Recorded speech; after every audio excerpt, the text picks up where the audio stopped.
नमस्कार। आज हम सद्गुरु के कुछ विचारों के थोड़ी गहराई में उतर रहे हैं। ये विचार हमें एक दस्तावेज से मिले हैं, चाहो और पालो, सद्गुरु पीडीएफ।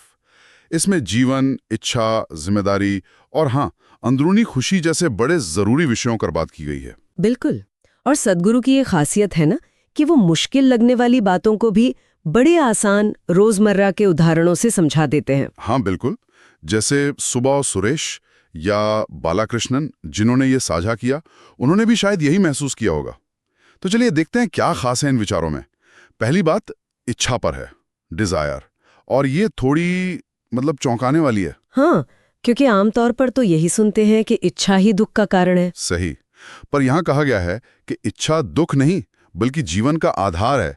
इसके बिना तो जैसे सृष्टि ही नहीं होगी। वो सूरज और पृथ्वी वाला उदाहरण दिया है ना, खिंचाव, वो भी तो एक तरह की इच्छा है। हाँ, और वो अपमान वाला किस्सा भी, कि कैसे गुस्सा या अपमान होने पर भूख लगी और तब भी खाने की इच्छा मर जाती है। दिखाता है कि इच्छा कितनी बुनियादी चीज है। तो फिर इच्छाओं को दबाना नहीं है। नहीं, ये सामग्री तो यही कहती है, बल्कि इच्छा और लालच में फर्क करने को कहती है। वो मोटर बाइक वाला उदाहरण याद है? किसी के पास मोटर बाइक है, वो कार चाहता है, इच्छा है। हाँ। पर कोई प्लेटफॉर्म पर लेटा है, वो भी कार चाहे, तो शायद लोग उसे लालच कहें। अच्छा। तो मुद्दा ये नहीं कि क्या चाहें, बल्कि दूसरों से तुलना करने से या चीजों से बहुत ज्यादा चिपकने से बचना है। इसीलिए शायद सद्गुरु कहते हैं बड़ी इच्छा करो। हाँ, बड़े पैमाने पर सोचो। कंजूसी क्यों करनी है इच्छा करने में भी? दिलचस्प। तो इच्छा एक तरह की जीवन शक्ति हुई, लेकिन फिर जो जीवन में होता है उसकी जिम्मेदारी, इस पर भी एक बहुत बहुत बड़ी बात कही गई है। 100% जिम्मेदारी। हाँ, वो लाइन, आज मैं जैसा भी हूं इसके लिए मैं ही पूरी तरह से जिम्मेदार हूं। ये सुनने में थोड़ा मुश्किल लग सकता है। कई बार लगता है कि गलती तो किसी और की थी। बिल्कुल लग सकता है, पर यहाँ जिम्मेदारी का मतलब दोष देना नहीं है, न खुद को न दूसरों को। तो फिर क्या है? इसका मतलब है प्रतिक्रिया करने की क्षमता, रिस्पॉन्सिबिलिटी। अच्छा, रिस्पॉन्सिबिलिटी। हाँ, मतलब हालात जो भी हों, हम उन पर प्रतिक्रिया कैसे करते हैं, ये चुनने की क्षमता हमेशा हमारे पास है। ये कर्तव्य या ड्यूटी से अलग है। हाँ बिल्कुल, कर्तव्य कई बार बोझ जैसा लगता है। वो जूतों की कंपनी वाला किस्सा याद है? हाँ, कि बाएं पैर का जूता पैक करने वाला नहीं आया तो काम रुक गया। एग्जैक्टली, क्योंकि बाकी सब बस अपना कर्तव्य कर रहे थे। किसी ने पूरी स्थिति की जिम्मेदारी नहीं ली।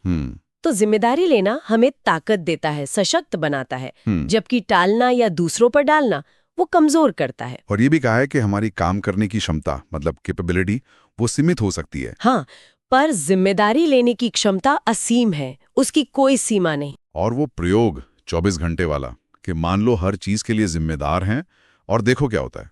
हाँ, एक सुझाव है, क्या पता ब्लड प्रेशर कम हो जाए, शांति महसूस हो, कौन जाने। करने लायक प्रयोग है। अच्छा, ये जिम्मेदारी वाली बात कर्म के सिद्धांत से कैसे जुड़ती है फिर? देखिए, कर्म को अक्सर लोग भाग्य या किस्मत समझ लेते हैं। हाँ, वही फेट। पर यहाँ कहा गया है कि कर्म भाग्य नहीं, कर्म का मतलब है क्रिया, एक्शन। एक्शन मतलब शारीरिक काम। शारीरिक भी, मानसिक भी, भावनात्मक भी और ऊर्जा के स्तर पर भी। ये सब क्रियाएं हैं, और ये सब मिलकर हमारी यादों का, अनुभवों का एक तरह का बंडल बनाती हैं। अच्छा, ये संचित कर्म और प्रारब्ध कर्म वाली बात। हाँ, संचित मतलब हमारा कुल जमा पूंजी, सारे जन्मों की यादें, और प्रारब्ध वो हिस्सा है जो इस जीवन में फल देने के लिए अलॉट हुआ है, ऐसा समझ लीजिए। और वो शंकरन पिल्ले का वो वोडका वाला मजा के उदाहरण। हाँ, नशे में एक ही काम बार बार करना, वो दिखाता है कि कैसे हम अनजाने में कर्म के पैटर्न में फंसे रह सकते हैं। तो फिर इस चक्र से, इस पैटर्न से निकलने का रास्ता क्या है? मुख्य बात है अपनी क्रियाओं के जो भी नतीजे हों, उन्हें स्वेच्छा से, मतलब खुशी से स्वीकार करना। खुशी से? मुश्किल नहीं है? मुश्किल लग सकता है, पर अच्छा कर्म या बुरा कर्म ये तो हमारा नजरिया है। प्रकृति के लिए तो बस क्रिया और प्रतिक्रिया है। जब हम ये समझ लेते हैं गहराई से कि ये मेरा ही किया हुआ है, तब हम सिर्फ फल भोगने वाले नहीं रह जाते। तो क्या बन जाते हैं? हम अपनी जिंदगी के रचयिता बन जाते हैं, कर्ता। और यहीं से मुक्ति की शुरुआत होती है, उस पैटर्न को तोड़ने की। ठीक है, तो इच्छा, जिम्मेदारी, कर्म, इन सब के बीच असली खुशी, असली शांति कहाँ मिलेगी? सद्गुरु इसी पर जोर देते हैं कि सारे अनुभव, चाहे सुख हो या दुख, शांति हो या बेचैनी, हाँ, अंदर। लेकिन हम तो दुनिया को बाहर ही अनुभव करते हैं ना, आंखों से, कानों से। हाँ, पर वो तो सिर्फ उपकरण हैं। हमारी 5 इंद्रियां बाहरी दुनिया को जानने के सीमित औजार हैं। असीम का अनुभव इनसे नहीं हो सकता। वो बचपन वाला उदाहरण भी था, तितली को देख के खुश होना। हाँ, बिना किसी वजह के उत्साह, और बड़े होके वो कहीं खो जाता है। क्यों? क्योंकि हम खुशी बाहर ढूंढने लगते हैं। तो ये अंदरूनी खुशी, इसका जिम्मेदारी से क्या लेना देना है? सीधा लेना देना है।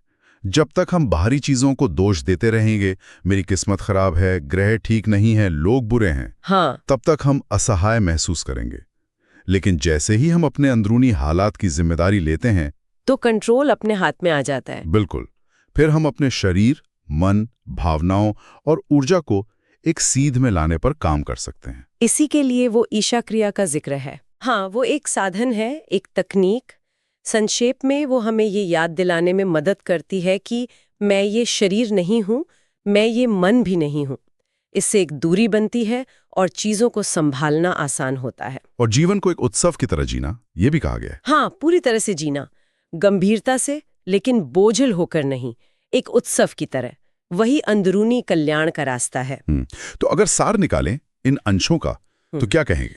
मेरे ख्याल से मुख्य बातें हैं, इच्छा जीवन की शक्ति है, उसे समझें। जिम्मेदारी लेना हमें ताकत देता है, दोष देना नहीं। हाँ। और कर्म मतलब क्रिया, हमारी अपनी क्रिया, न कि कोई बाहरी किस्मत। बिल्कुल।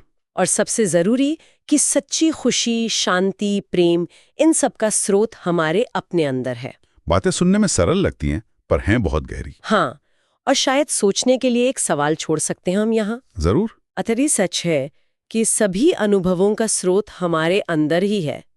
तो हमारे नजरिए में या जिम्मेदारी लेने के तरीके में वो कौन सा एक छोटा सा बदलाव हो सकता है जिसे अभी इसी पल करने से जीवन का अनुभव बिल्कुल अलग हो जाए? वाह। शायद वही बदलाव हमें सिर्फ सृष्टि का एक हिस्सा होने से आगे बढ़कर कुछ पल के लिए ये सही